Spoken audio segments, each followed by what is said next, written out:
Morning, you guys. This is Saturday morning and I am up cooking breakfast. The family is still asleep. It's not even 9 o'clock yet. I'm already have got my load of clothes in the washing machine. You probably can hear it now. I'm washing clothes, cooking breakfast. I'm going to cook some sausages with some grits, some corned beef hashes for me, and as you can see, 22 grams of protein. I like to add a little bit of chicken bouillon. That's baked beans to the floor, so whatever. Anyway, a little in my grits to season it more, and also some toast and some eggs for my family. So yeah, I'm busy cleaning the house, washing clothes, cooking breakfast. Got my stove preheating. So yeah, and the kids. Let me show you the kids.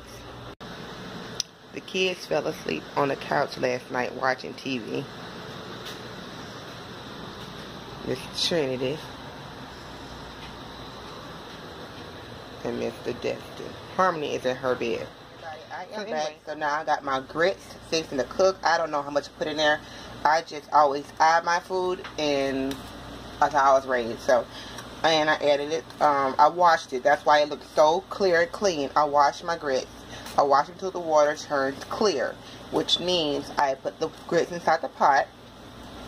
I run it under some hot water inside my pot, and I keep on whisking it. You can use a spoon, you can use this, a whisk, or whatever, and you keep pouring off all the extra starch and all the extra husk, because when I cook my grits, they're always creamy. They don't taste kind of grainy how grits normally taste if you don't wash them. So when you wash them, they become very creamy and very white. They be very white grits. I always get compliments on my grits if I'm feeding like a family or friend member or whatever, and they never had like washed grits before. So, because normally people just boil their water, then they add the grits to the pot. And the most time you see all that husk come to the top of the pot. Okay? When you wash them, you won't have that issue. So anyway, I washed them at least about 5 or 6 times. Make sure it's clear. Right now it's starting to bubble. And then even when I whisk it, you know, it's still going to turn back clear. Now, what I like to do for extra flavor, I like to add some bouillon. I got a couple of here for you to see. And I also use this brand right here too, called Goya. But this is the ham flavor though. But I use this brand in the chicken broth as well. So I'm going to add 1 cube of this to the pot. I'm going to let it boil and cook until it's done. Right now I have my sausages in the oven. They're coming up quite good. So then I'm going to start on my corned beef hash. And I'll be back once I start that so you guys can see how I cook that. Because I actually got a request this week on how to cook corned beef hash. So I'm just going to do my whole breakfast for you guys, and then I'm sure she'll see that. So I'm done. So just going to keep on whisking them. And I got them on the number 4 right now. So what I'm going to do, I'm going to put my aluminum foil back over it. And go ahead and start on my corned beef hash. So I'll be right back once I do that. Started. Excuse kind of how I look. It is still early morning. I just threw something on. So normally I usually spray my pan down with some cooking oil or add a slice of butter, but you guys know I'm just trying to cut back on a little bit of stuff. So what I'm going to do, my pan is already hot. I'm just going to rub it around in there really good. Make sure I coat the whole thing, even the edges, and that'll be enough. So as you see, I coated my pan around the whole thing.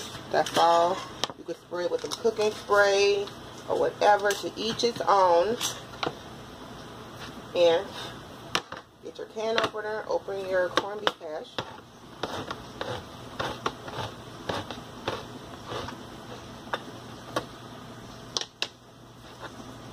And it has already, like, you know, fat in it anyway, like grease build up like from hamburger. Hamburger has that grease or whatever, and then when it cools, can you see that? And when it cools down, it melts. It's like chunks of fat. But don't remember, we can take that off at the end, or you can't, depending on what you want to do. And you can add onion and bell pepper to it as much as you want. I don't want the onion and bell pepper in mine.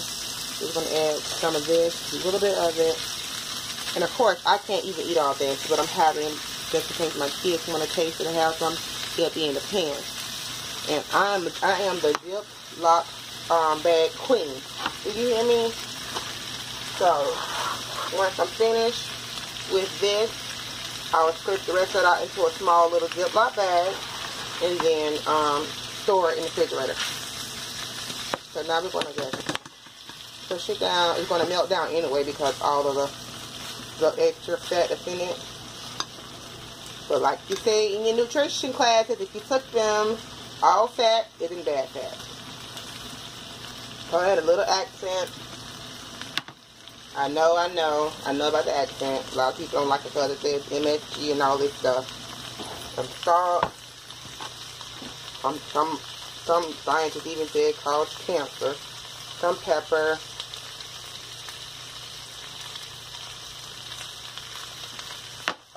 Where's my little garlic, my onion powder, and my ounce, the parsley. I think I might be out of onion powder. Okay. So anyway, we're just going to let it cook. As you see, I got it on 6. I'm putting it on 8. While I'm doing that, I'm going to check on my sausages. And they're done. Turn it off. Turn my grits on low until I finish with this. So now, as you can see, the corned beef hash looks like this.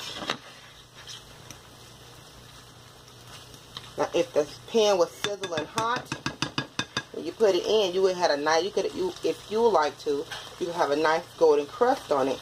So I'm going to put it on high to kind of show you what I mean. And we're just going to let that sit for like a minute or two. Okay, let's just wait.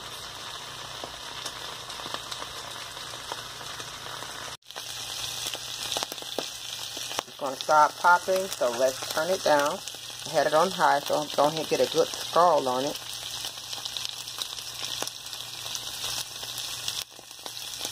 See, it already popped me.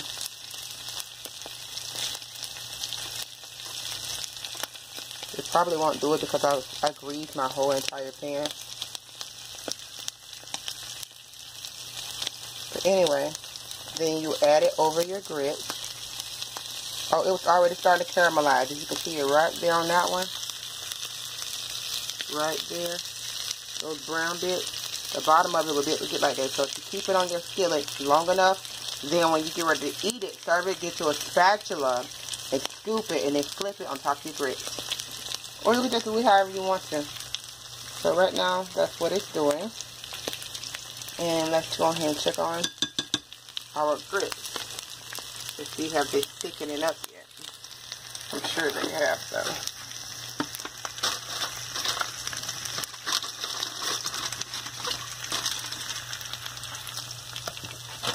Okay. Let's stir them. Oh yeah, they're done. Nice and thick. Now we just have to season them. I already have some chicken bouillon in there, only 1 cube. Then we're just going to add, some salt, a little salt. And then if anybody else want more, they can add theirs to their own plate. Okay? So let me show you the sausages. That's how I like mine. Just like that. With that crisp on it, like a crunch and just kind of burn on it. I don't know, I just love it like that. Even my hot dogs on the grill, I love them just like that. Okay, I'll be back. Now, we got our big skillet. We fix it to go ahead and do our eggs. So what we're going to do first is butter down our pan. And I can't seem to find my butter. Where did I put it? Did I put it back up? Which I don't think I did. Right, it's right here. Okay. I just want to butter it. And these are for the eggs. And you know how eggs are, so we definitely have to butter the whole entire pan down.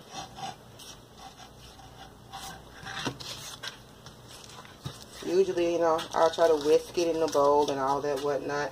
I don't want to do all that this morning. So they're cracking them and they're going right into the pan. I can show you one day how to make fluffy eggs. So this is how I measure for my family. It's 6 of us. Almost each one of us like 2 eggs. Right? Well, I can't eat 2 eggs. Well, actually a boiled egg I can. So that'll make the whole carton for my family. 6 of us, 2 eggs per person. So that's 4 eggs. I'm probably not going to put that many eggs because someone may not want eggs this morning. And you can add milk to make them more fluffy. And also stretches it. So that's exactly what I'm going to do for you guys this morning. I'm going to buy some more eggs today. And that is, how many eggs? 2, 4, 6, 8. Let's do 9. You know what? Let's just do one more for hubby. Okay, now remember the salt shaker earlier what we made? This is it right here. I didn't shake it in there just in case. Just so you guys know, I'm just making sure it's all mixed together. So what we're gonna do is just season it just like that.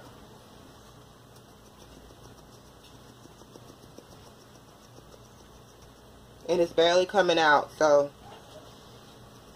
we have to really try to shake it in there. I'm really not using a lot at all. Now I'm going to get the milk.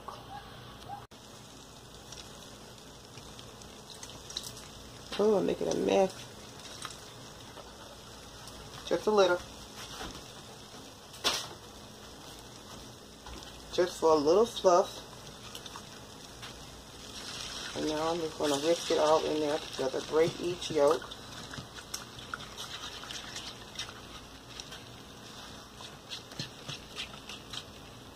Should have got my spatula.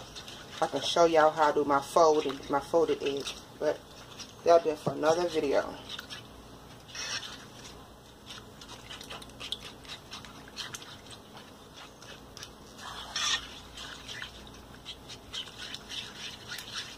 And also, you don't want to cook your eggs till they're super dry, because if you got a family like mine that just takes a long time to come onto the kitchen table to eat, come get their breakfast, you don't want to be super dry, so you leave them just a tad bit wet. So by the time they get there, or if they mix them in their grits, like my husband do and my son do, which I don't care for that, you'll be like that. So I like to take my fork or spoon or spatula along the bottom of the pan and just scrape and scrape. Not, you know, in a weird way. And you'll see exactly what I mean. Let me get all right. Well, now I can't do it because I have to hold my spatula, but whatever. For my spatula handle. But anyway, I'll try my best and do it while I hold the camera showing you guys.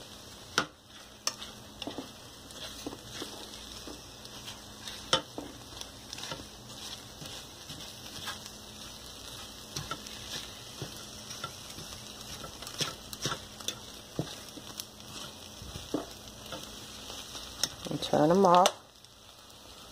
So when they get to this point, they still wet. You turn the stove off. You know your stove's still gonna be hot.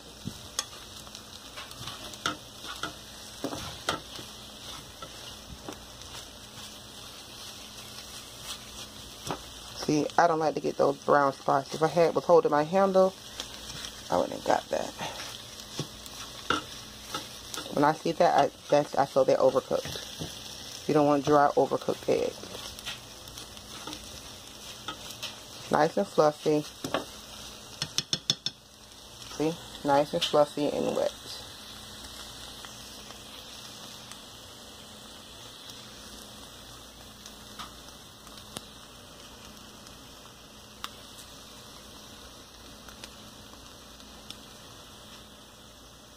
Okay. I got, what, 2, 4, 6, 6 pieces. I can't eat bread, unfortunately. Actually, they said I could if I toast it very well, but I don't want to test that, especially when I want to eat some grits and some corned beef hash. So if you don't have a toaster like I don't even know what happened to mine, you could put it on your oven rack. And as you see, I have my broil on at the top, and you just put it in there and let it cook. You can close it up, or you can just leave it open. Completely up to you. It's going to do its thing regardless. So I'm going to go ahead and start fixing off plates. Now that is done, got everybody's food fixed off, and they can just come and eat.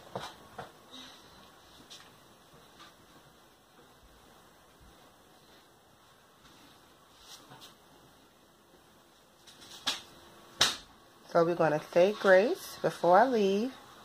And I pray y'all have a great morning and a blessed day. Okay? So, Father God, I pray that you bless this food to the nourishment of my family's body. In your holy sweet name I pray. Amen. Bye, you guys. Don't forget to thumbs up.